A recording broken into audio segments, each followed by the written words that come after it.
All right. I got to give credit where credit is due.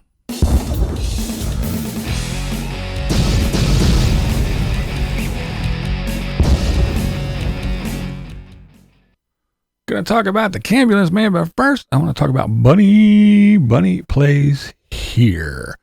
All right. Well, a while back, Bunny was in a little fender bender, an accident. She was rear-ended by a lady and kind of messed up her back doors. She has the barn doors in the back of her van, and since, it is her place that she lives while she's on the road, she was concerned.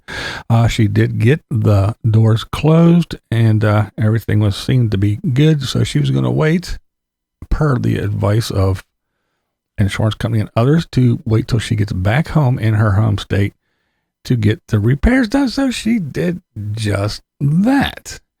And of course, along the way, people were saying, oh, it's not that bad. It's just a little ding and da-da-da-da-da. Well, the way they make things nowadays, a little 15-mile-an-hour bump and you have a little dent or a little scratch or a little something, it's not a little like the old days where a metal car, oh, we can pound that out, we can buff that out. No, you got to replace a whole big plastic front clip, It's not just take the bumper off and put a new bumper on. No. It's the whole front end of the car is this one big piece of plastic, and you got to replace the headlights and all kinds of shit. So yeah, they make it very, very expensive to replace things and fix things anymore. And it's not getting any better with, Well, Bunny's mechanic told her about it because she got everything all squared away and was ready. Well, not squared away. We'll get into that. But yeah, was getting ready to take it to the mechanic. Mechanic told her all about why it's going to be a little while yet. And I was like, okay, I understand. And he was like, it's been a lot.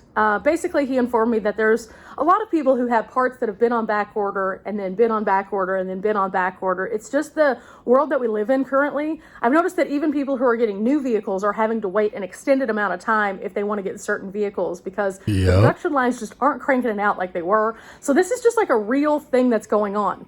Now, something I did learn after that consultation with him, though, whenever I was going through and looking, was that some vehicles, especially older vehicles, in their attempt to phase out older emission vehicles, they're just not putting parts out, like, at all.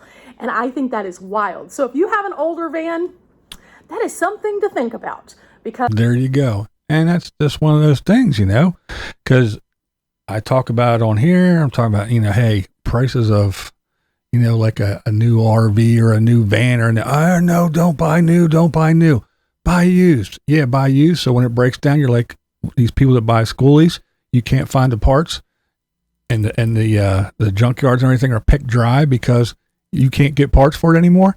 No, they're making it very, very difficult. But yeah, go over and check out Bunny's video about it. And she has some continuation coming in the future here. I'll leave a link below as I always do, but yeah, it's interesting because apparently the lady that hit her has State Farm insurance. I have State Farm insurance, and listening to what she's going through on the other end is very interesting to me because I know as a State Farm customer, I guess you could say, it's very different. It's very different for me. I can get on and I can log on to the website. She had a hell of a time just, but I can do everything. And well, I'm a little bit different too. I yell a lot when I get on the phone with people. You have to pay a $500. No, I'm not. My car got hit. It was parked out front. I wasn't in it. I wasn't there. I'm not paying $0. Well, you have a deduct. No. Well, you'll get it back. Well, then if I'll get it back, you pay it. And then when you get it back, you can have it. I'm not paying anything. I just yell and tell these people what way it is. But yeah, it's very different, very different. And from this happening out of state and not from her home state and everything. And again, she's lucky because she has her little home base where she can go back to Texas and get these things done. And she has a place to stay. She doesn't have to get a hotel or make arrangements while her van is in getting repaired for who knows how long. A couple weeks, a month, a couple days, who knows? No one knows. And of course, with these estimates and everything, the insurance adjuster looks at it and go, okay, yeah, we'll accept this. And then they take things apart and go, oh, well, we found this. So now it's an extra. And then, so Bunny's trying to be not the middleman. But yeah, it's very interesting to hear what she's going through and how she's going through it with what she has, which again, it's a lot more than what people said it was, but it's not just cosmetic, but it was drivable and she used it a long time. Could you imagine when, Scott and Terry, they got blasted on the highway and you hear other people, but yeah, could you imagine if this is your home, whether it be a van, RV or whatever, and it gets hit, it gets totaled, it gets whatever, how long you have to wait? What are you going to do when your home is on wheels? Oh, it's the best thing in the world. I got a steering wheel. I can go wherever I want. But how often do you hear, oh yes, it happens, BlindViews, but how often do you hear of a car hitting your home and you can't go into your house for however long until they get it fixed, until the insurance company decides they're going to take care of it and all this other stuff? You're out there on the road buzzing around with a whole bunch of other crazy ass people and you just never know. So, yeah, go over and check it out and, I'll stop. Go over and let Bunny tell you her experience.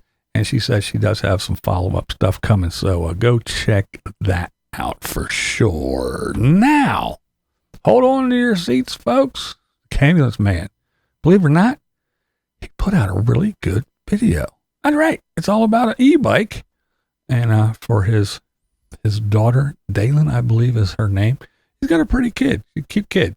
Pretty young lady, I should say. She's not, everybody's a kid. I'm old now. I'm allowed to call people kids because I'm old now. I reached the plateau. I'm over the hill officially. But anyway, she is a pretty young lady. But it's all about this e-bike because he has a bunch of them, of course. And it's the one that it's trying to get her one that she wants to have to use that he can give to her. But he sat down and he said, here it is, blah, blah, blah, blah, blah, yada, yada, yada, bingo, bango, and ta-da. Short little 10-minute video. Well done, well put together. He sat down, he told you about the bike. He showed you a couple things, showed some clips of her riding and all the other stuff. That was it. No tangents, no repeating itself 16 times. So I just had to get on here and give him a big attaboy. See, I'm not all bad. I have to give credit where credit is due. And it was very well done. And it was pretty cool little bike too. Actually, I'm not a big e-bike person because I can't go out there and ride around. I'll get killed. But, he said it reminded him of an old Swin with the big banana seat and the sissy bar and stuff. And yeah, when he said that, I was looking at it, I was like, ah. And then he had this little attachment that kind of had like a little sissy bar and with a little pad on a passenger could lean against. But when he said that, I was like, ah, yeah, it does remind you just of that. So it was a little nostalgic as well for the little e-bike. But yeah, I just had to get on here and make the video real quick and say, attaboy, because I get on him pretty rough and he does annoy the shit out of me. But he made a video where he told about what it was and he gave good information. It wasn't a bunch of babble. It wasn't a bunch of mumbo jumbo. Got to the point, got in, got out, and it was informative. And again, he wasn't like squirrel and talked about something else for 25 minutes. No, it was well done. So there you go. But hey, we all can't be great YouTube stars, I guess. But there you go. And go check him out. It was a good video. But hey, you don't have to agree with me. That's never the point here. The point is, what is it? This is BlindViews, and that's the way I see it. What we do here is go back.